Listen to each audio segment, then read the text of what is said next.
me siento muy honrada porque me hayan extendido la invitación para estar este día con ustedes.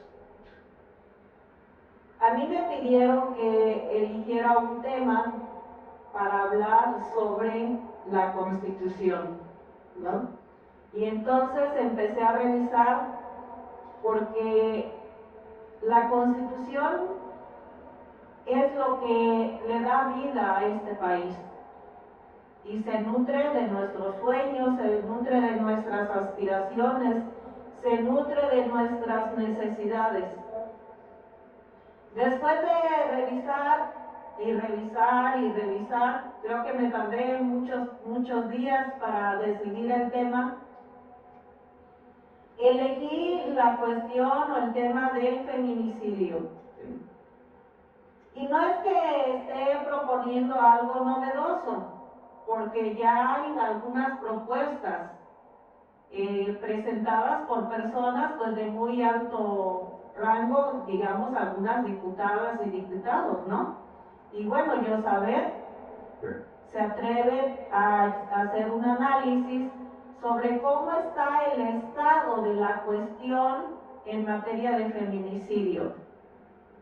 Para ello, pues, lo primero que hay que hacer es revisar cómo están los tipos penales. Y yo en realidad no les traigo ya aquí la propuesta de ley, ¿no?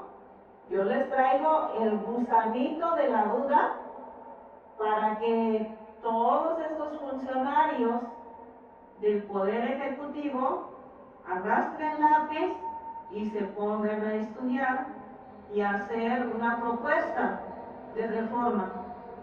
Ustedes saben, quienes son abogadas, abogados, que Guerrero ha sido pionero a nivel nacional en muchísimos temas que hemos llevado primero, incluso que se han legislado antes de que se hayan visto reflejados en la Constitución, y habida cuenta que establecen el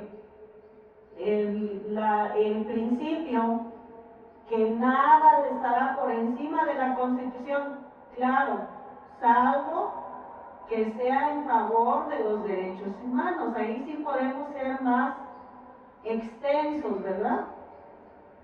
Entonces, bueno, tenemos que, cuando hablamos de feminicidio, pues no tenemos que hacer un gran ejercicio de imaginación, basta con revisar las notas y los noticieros que todos los días se están señalando, en donde nos dicen que hay, incluso algunos dicen que 10 mujeres al día asesinadas y algunos dicen que más. Esa es una gran problemática cuando analizamos no solamente el feminicidio, sino toda la estadística delictiva, porque no se ponen de acuerdo las instituciones. Y resulta que además es muy complicado encontrar la información confiable. Entonces, cuando empezamos a ver que, por ejemplo, INEGI da unas cifras, luego el sistema ejecutivo, el secretariado ejecutivo del Sistema Nacional da otras cifras, y que ONU Mujeres tiene unas cifras, y que las organizaciones de la sociedad civil tienen otras cifras, pues es muy complicado tener certeza de que las cifras que se estén diciendo sean las correctas. Así que, por favor, si las cifras que ustedes ven aquí no se ajustan a lo que ustedes saben que es la realidad del feminicidio, por favor, no me vayan a reclamar. Esa es una cuestión de propiamente metodología que las instituciones, incluso a nivel federal, todavía no logran corregir. Bueno, si me apoyas por favor a la siguiente. Vamos a empezar por hacer un repaso sobre lo que establece la ley, que es la violencia feminicida. Yo tomé la definición de la Ley General de Acceso y dice que es la forma extrema de violencia de género contra las mujeres, las adolescentes y las niñas, y que esa violencia es producto de la violación a sus derechos humanos y del ejercicio abusivo del poder, tanto en los ámbitos público y privado, que puede conllevar a la impunidad social y del Estado. Aquí voy a detenerme un poquito.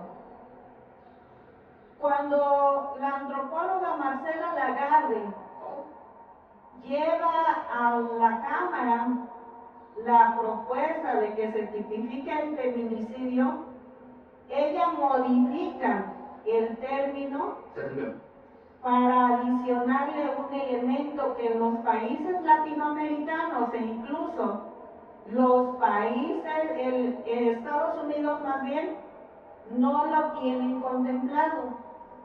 En Estados Unidos y propiamente en diversos países latinoamericanos el término es femicidio. Y Lagarde lo contempla como feminicidio porque a través de los estudios que ella realiza se da cuenta que para que la muerte de las mujeres siga ocurriendo hace falta un elemento, y eso es la impunidad. Y la impunidad no proviene de otro lado más que del Estado. La impunidad la genera el Estado. ¿Cuándo? Pues cuando no investiga, cuando no preserva evidencias, cuando por corrupción no hace las diligencias que tiene que llevar a cabo. El Estado, claro, a través de sus agentes. Por eso entonces nosotros en México conocemos a la muerte violenta, dolosa de mujeres como feminicidio. Y luego sigue diciendo que se manifiesta a través de conductas de odio y discriminación que ponen en riesgo sus vidas o culminan en muertes violentas como el feminicidio, el suicidio y el homicidio. Aquí hago otro paréntesis. Hasta que se logró tipificar el feminicidio como delito en los códigos penales, había muchas personas, admito yo entre ellas hace años, que me cuestionaban y escuchaba a otros cuestionarse. Pero si ya tenemos el tipo penal de homicidio, ¿para qué queremos el tipo penal de feminicidio? ¿Están locos? Bueno, yo llegué a conocer a una persona que ocupaba un alto cargo que decía que si íbamos a tipificar el feminicidio, pues había que tipificar también el perricidio. A ese nivel de, pues no sé cómo decirlo, porque no era ignorancia, más bien era desprecio a lo que significa la muerte de una mujer. A mí me costó tiempo entenderlo, porque yo no entendía que a una mujer la pudieran matar solamente por el hecho de ser mujer. Decía, es que eso no es lógico, eso no puede ser. Sin embargo, al ponerme a estudiar a Lagarde, a Segato, a otras mujeres que han realizado estudios en la materia, pues es cuando comprendí por qué se dice que a una mujer la matan por el simple hecho de ser mujer. Y eso es porque las muertes de mujeres no son ni reúnen las mismas características que reúnen las muertes de hombres. Porque a las mujeres generalmente se les asesina en su hogar. más de un 60%, 70% son asesinadas en su hogar. Y hay otro tipo de muerte, las que generalmente escuchamos a los fiscales que dicen, es que andaba en malos pasos. Y entonces se justifica pues que ya no se investigue, porque pues esa mujer se merecía la muerte porque andaba en malos pasos. ¿Y cuáles eran esos malos pasos? Me voy a bajar porque no me siento cómoda allá arriba. ¿Cuáles eran esos malos pasos? Generalmente ser novia, tal vez de alguien, un narcotraficante, un sicario, sin tomar en consideración que muchas veces esas mujeres no llegaron a ser novias de sicarios o de narcotraficantes por las buenas. Vamos a dejar de lado eso, ¿no? Entonces, a las mujeres también las asesinan para que sirva de ejemplo, para ejemplificar. En zonas de conflicto, los grupos o las fuerzas del orden toman a las mujeres como moneda de cambio, como rehenes, para doblegar al contrincante, para doblegar al otro. Y entonces, en zonas de conflicto, en guerras, en la guerra cristera, en la guerra contra el narcotráfico, en la guerra que ya no es guerra contra el narcotráfico, pues las mujeres se quedan en medio. O nos quedamos en medio, porque yo también soy mujer, ¿no? Las mujeres se quedan en medio para hacer carne de cañón, para ejemplificar y para doblegar al otro. Entonces ahí ya tenemos una gran primera clasificación. Las mujeres son asesinadas principalmente en su hogar. Eso no sucede con los hombres.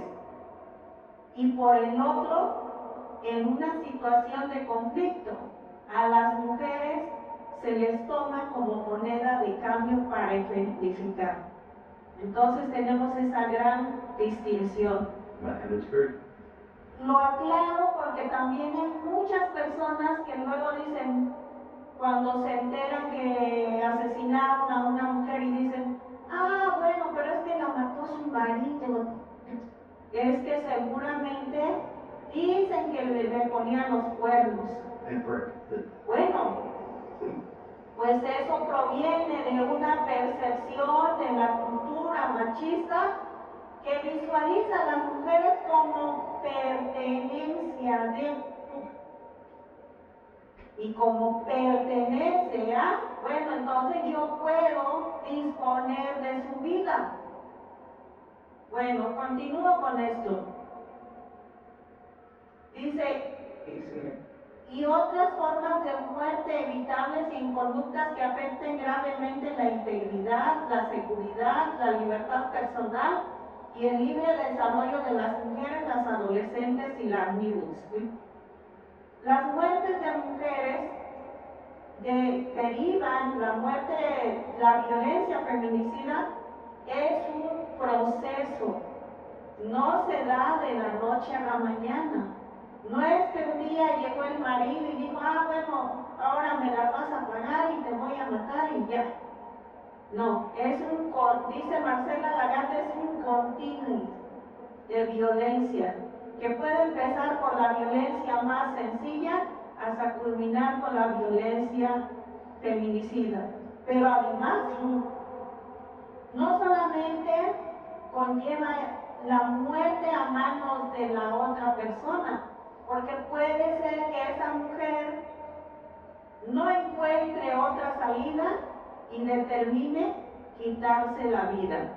Por eso a nivel internacional se propone, y también a nivel nacional ya se está proponiendo, que las muertes de mujeres se investiguen cuando se suicidan, se investiguen con perspectiva de género. Y tenemos el caso Mariana Lima, ¿no? Porque Mariana Lima, el marido reportó que se suicidó. Tuvo que llegar el caso a la Corte Interamericana para que la Corte Interamericana determinara que se volviera a investigar y se determinara que era un feminicidio. Bueno, vamos a pasar a la siguiente. Me voy a ir más rápido porque veo que se están durmiendo.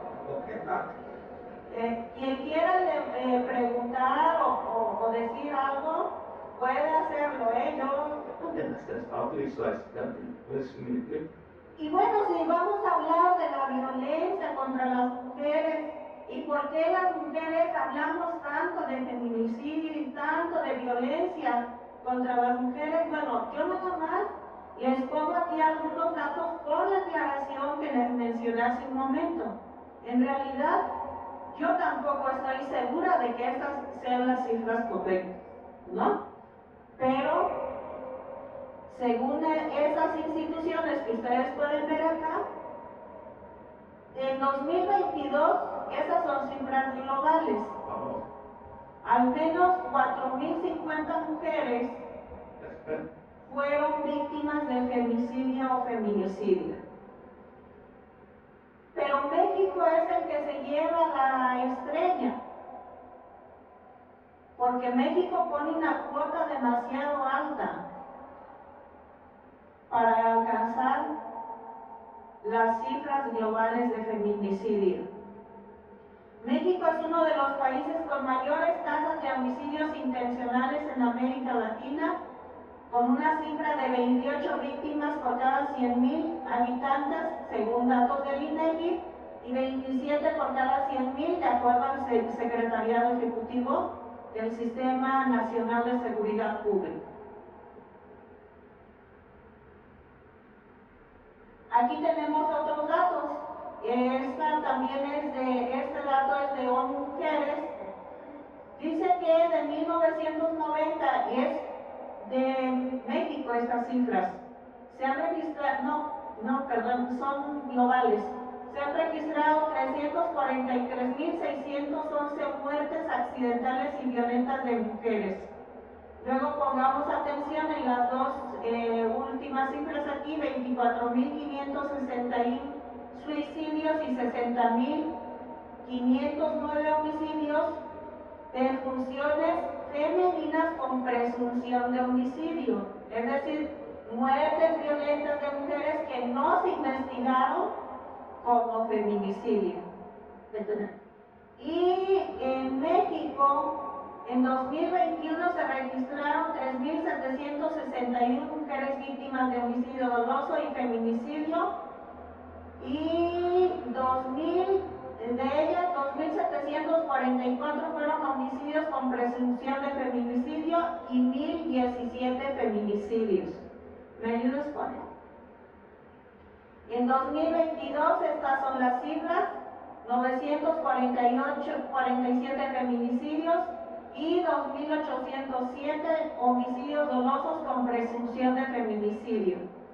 En 2023, hasta noviembre, 769 feminicidios y 2.369 homicidios con presunción de feminicidio. Pasemos. Y entonces, en México ya todos los estados tienen tipificado el feminicidio. Tenemos en el Código Penal Federal también la tipificación correspondiente. Pero cuando entramos al análisis de la información, nos damos cuenta que en realidad, pues que nuestros legisladores lo han hecho a su leal saber y entender. Porque vayamos a la siguiente diapositiva.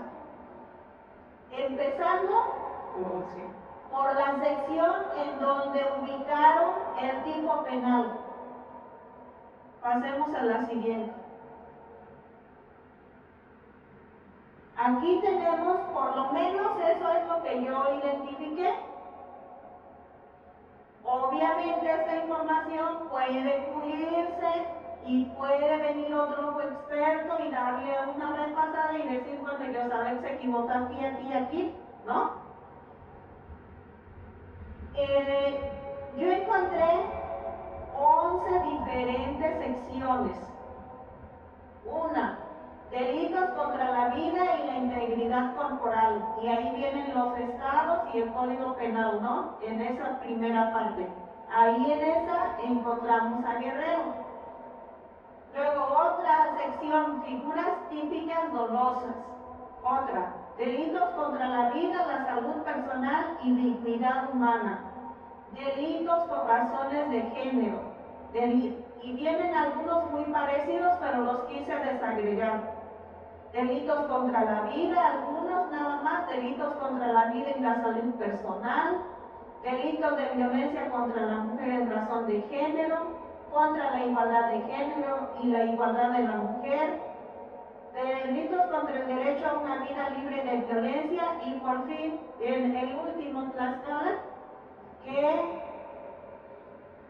no sé, en realidad ustedes me dirán, a lo mejor estoy mal, pero bajé el código de la página oficial del Congreso y era un Word en donde no se establecía la división entre capítulos, títulos, capítulos y subtítulos.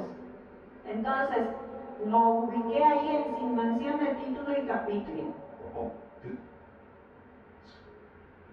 Pasemos a la siguiente. Ahora, estas 8 son las razones de género comunes. Son las que tienen mayor presencia en los 32 códigos y el Código Penal Federal. La violencia sexual se encuentra en el tipo penal en los 31 estados y la Federación, y Puebla no contiene esa tipificación. Lesiones o mutilaciones infamantes o degradantes y o necrofilia, los 32 estados y la Federación. Antecedentes de violencia de cualquier tipo, 31 estados menos Aguascalientes y la Federación. Antecedentes de amenazas relacionadas con el hecho, 31 estados excepto Baja California y la Federación. Existencia de parentesco, 31 estados excepto Michoacán y Tlaxcala y la Federación. Incomunicación de la víctima, 31 estados menos Tlaxcala y la Federación. Que el cuerpo de la víctima sea expuesto, arrojado, depositado o exhibido en un lugar público, los 32 estados y la Federación. Que el sujeto activo haya obligado a la víctima a realizar una actividad o trabajo, me van a perdonar, pero ahí creo que no lo puse.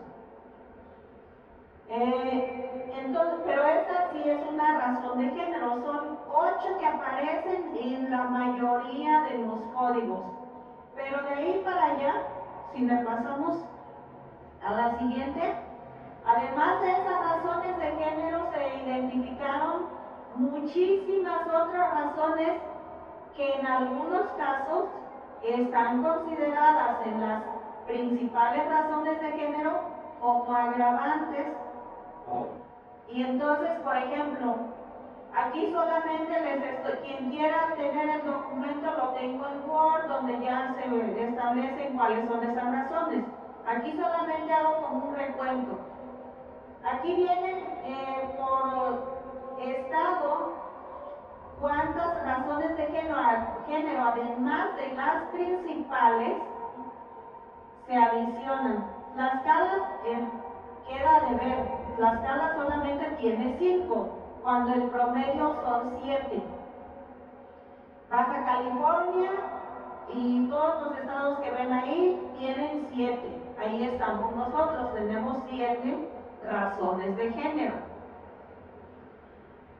La Federación y otros estados tienen 8. Colima, Durango, Guanajuato, Michoacán, Puebla, Quintana Roo, Tabasco, Tamaulipas, 9. Oaxaca, 11. Jalisco y Sinaloa, 12. Nayarit y Yucatán, 14. Yo quiero que ustedes se vayan haciendo la idea cuando esto y lo vayan pensando de estos estados, por ejemplo, donde tenemos el Estado de México, tiene 8. El Estado de México es uno de los estados con más muertes por violencia feminicida. Ahora, cuando yo estudié hace muchos años, ya muchos, a mí me enseñaron que para analizar en el ámbito penal, los tipos penales hay que clasificarlos en un tipo penal básico, en un tipo penal agravado, en un tipo penal atenuado y en tipos penales equiparados. Y entonces eso es lo que hice con esto. En las sanciones del tipo penal básico ubiqué las 7, 8 hasta 14 razones de género principales. Y entonces, vean ustedes la disparidad en las penalidades.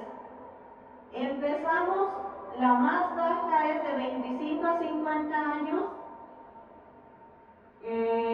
ahí están Hidalgo, Michoacán y Querétaro. Y la última, la más alta, es la mínima de 50 a 60 años de prisión de Oaxaca, pero tenemos unas que terminan en 70, y esta, por ejemplo, de Estado de México, que es de 40 a 70 años de prisión o prisión vitalicia. A ver, abogados y abogadas, ¿qué no eso es violatorio de la Constitución? ¿No es una pena inusitada? Sí, ¿verdad?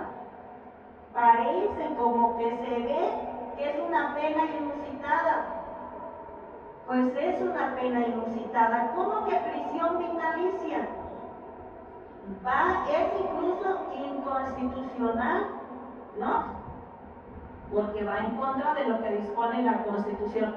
Entonces vean ustedes la disparidad en las penalidades en los tipos básicos, como si nuestros legisladores han hecho estas leyes, estas reformas, como si el solo hecho de imponer sanciones elevadísimas, con eso ya se resolviera el problema. Cuando los que son estudiosos del derecho saben perfectamente que no es así. Pasamos a la segunda, a la siguiente. Ahí les puse, discúlpenme, pero yo sí lo hice a mi al saber y entender, y ahí traté de hacerles una gráfica que muestra estas disparidades, ¿no? Para que vean cómo se ve ya en una gráfica las disparidades en el tipo penal básico. Pasamos a la siguiente. Y ahora vamos con las sanciones agravadas. En el caso de Chihuahua dice que se aumentará de 1 a 20 años la pena de prisión impuesta, y ahí, más o menos como dispone la ley de contra la delincuencia organizada, ¿no? Que es además de la pena de prisión por el delito que corresponda, se impondrán las penalidades de si hace esto y esto, y entonces aquí se aumentará de 1 a 20 años la pena de prisión impuesta, y tomemos en cuenta que el tipo penal básico contempla de 40 a 60 años. Y ahí va a depender, pues, básicamente del criterio del Ministerio Público, que presente los datos de prueba para que solicite una penalidad aumentada. Luego, Durango de 45 a 65 años de prisión.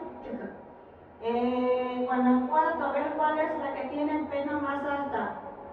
Puebla tiene de 50 a 70 años de prisión. En algunos, por ejemplo en este, le subieron 10 años a la mínima y 10 a la máxima. De 40 a 60 años, este le subieron en Tlaxcala, le subieron también 10 años. Y Yucatán aquí contempla 2 penalidades agravadas. De 50 a 65 años cuando haya relación de parentesco, laboral o docente, y de 50 a 60 años cuando la víctima sea menor de 18 años. Aquí la pena mínima, la pena del tipo penal básico es de 32 a 45 años. Aquí le subieron más a las penalidades. ¿Me ayudas a pasarla? Bueno, y como era de esperarse, pues ningún estado contempla atenuantes. Yo sé que a lo mejor aquí algunos de ustedes me van a decir, bueno, pero Yosabel es feminista. Soy feminista, pero también soy estudiosa del derecho. Y también me enseñaron que todos los tipos penales y que la pena tiene una función que es la resocialización del individuo. Con penas tan elevadas, lo que se está buscando no es resocializar al individuo, se está buscando excluirlo, se está buscando estigmatizarlo, se está aplicando el derecho penal del enemigo. Y entonces lo que queremos es aplastarlo como cucaracha para que no regrese y no vuelva a hacer daño. Sin tomar en consideración que la resocialización y la palabreja esa que está en la Constitución implica la corresponsabilidad entre sociedad e individuos e instituciones. ¿Y qué entornos tenemos actualmente? Yo no estoy justificando a los feminicidas, pero debemos reconocer que en nuestro país tenemos entornos criminógenos, violentos, que tenemos una cultura machista que sigue reproduciendo los estereotipos y a través de música, de películas, de cine, de radio, de televisión, de la propia cultura popular, los chistes, la misoginia, el sexismo. Entonces, no se está buscando la resocialización, se está buscando eliminar en los hechos a esas personas. Pasemos a la siguiente. Bueno, ahí me comí una R, ustedes disculparán. Aquí en el tipo penal equiparado pude identificar 2 tipos penales. Pues sí, tipos penales. Uno es cuando el sujeto activo se trata de un servidor público que de alguna manera entorpezca, retarde el proceso, las investigaciones. Aquí hay que darle una estrellita a nuestro estado, porque Guerrero es el único que contempla sanción porque se difunda o se distribuyan a través de cualquier medio imágenes, audios, videos o documentos del lugar de los hechos o del hallazgo. Esto, por eso les decía que Guerrero es pionero. ¿Se acuerdan que a nivel nacional se está promoviendo la ley Ingrid? ¿Se acuerdan que hubo una mujer en la Ciudad de México a la que el marido desolló y luego los peritos distribuyeron los videos horribles? Bueno, pues de ahí se empezó a promover la ley Ingrid, pero nosotros ya lo tenemos. Ya tenemos y somos el único estado que tiene esa disposición. Por favor, cuando se acuerden, apláudanle a los diputados. Aquí también les puse las sanciones y no me voy a detener aquí porque yo no me quiero tardar mucho. Este es un trabajo muy extenso y vamos a pasar a la siguiente. El otro tipo penal equiparado que encontré es que cuando no concurran las razones de género, se estará a las disposiciones que existen para el homicidio. En algunos casos no dice que sea el homicidio doloso, ni simple nada más homicidio. Y luego aquí encontré algunas cuestiones interesantes. Tamaulipas es el único estado que establece que todas las muertes violentas de una mujer, incluidas aquellas que en principio parecieran haber sido causadas por motivos criminales, suicidio o accidente, deberán investigarse como probable feminicidio. Ya existe una resolución de la Suprema Corte en ese sentido, pero en nuestro estado, como en la gran mayoría de los estados, los fiscales todavía cuando se trata de una muerte de una mujer, todavía se preguntan si lo van a investigar o no como feminicidio, cuando ya existe una resolución de la Suprema Corte.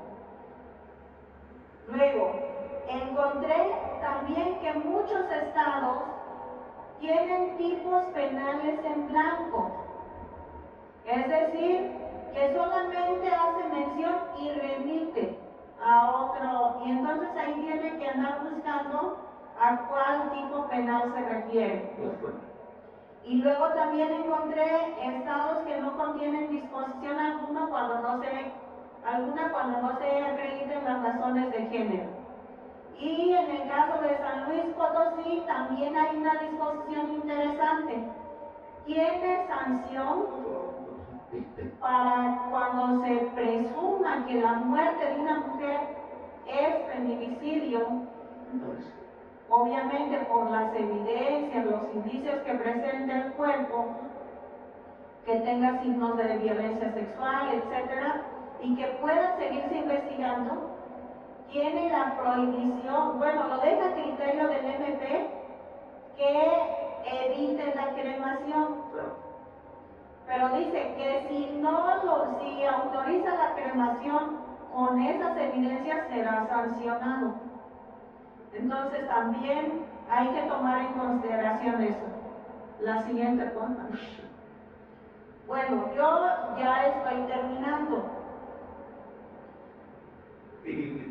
La propuesta de Yosabet, a reserva de que ya, como les mencionaba, hay algunas disposiciones, algunas propuestas que se han presentado en el Congreso de la Unión, es promover una reserva legislativa federal con el propósito de que solamente el Congreso de la Unión pueda legislar en materia de feminicidio, de tal forma que sea posible crear la ley general que establezca las bases para prevenir, sancionar y erradicar el feminicidio. Eso de erradicar pues es un sueño guajiro, ¿no? Pero pues hay que ponerlo en la ley, porque al final de cuentas las instituciones tienen que poner todas sus capacidades para poder cumplir la ley. Y esa ley debería de armonizar lo que dicen la Ley General de Acceso, la Ley para la Igualdad, la Ley para prevenir y eliminar la discriminación, el Código Nacional de Procedimientos Penales, la Ley General de Víctimas, que tienen disposiciones que ahora andan dispersas por ahí, como por ejemplo la que establece que en materia de delitos de violencia familiar, nada más como ejemplo, no se podrá llevar a cabo medios alternativos o conciliar, pero los ministerios públicos muchos siguen aplicando la conciliación. En el DIF del Estado, los abogados siguen conciliando a las parejas porque dicen que su función es cuidar de la familia. Entonces, bueno, si no vamos a nutrirnos de lo que dice la ley, tendríamos que tener en un solo documento todas las herramientas necesarias para poder combatir este fenómeno. Dicha ley debería contener por lo menos, aquí obviamente falta muchísimo, ¿no? Los principios, las descripciones sobre las diversas razones de género, así como los tipos penales básico, agravado y equiparado, las bases de coordinación para la prevención, investigación y sanción de acuerdo al nivel de competencias, las reglas para la prisión preventiva y ejecución de sentencias, las reglas para la reparación del daño, las reglas para la atención de niñas, niños y adolescentes huérfanos a raíz del feminicidio de sus madres, es enunciativo, no limitativo, ¿no? Esa sería la propuesta que yo sabré después de haber hecho esta revisión. Traen frente a ustedes, no traigo la propuesta. Si a ustedes les interesa, hay que ponerse a trabajar y arrastrar lápiz. Bueno, y con esto yo estaría terminando. Les agradezco mucho su atención. Demos un fuerte aplauso a la maestra Elizabeth Carrera Torres por esta disertación tan acertada en relación con la reforma del artículo 73 constitucional para crear la ley en materia de feminicidio, análisis de los 32 tipos penales.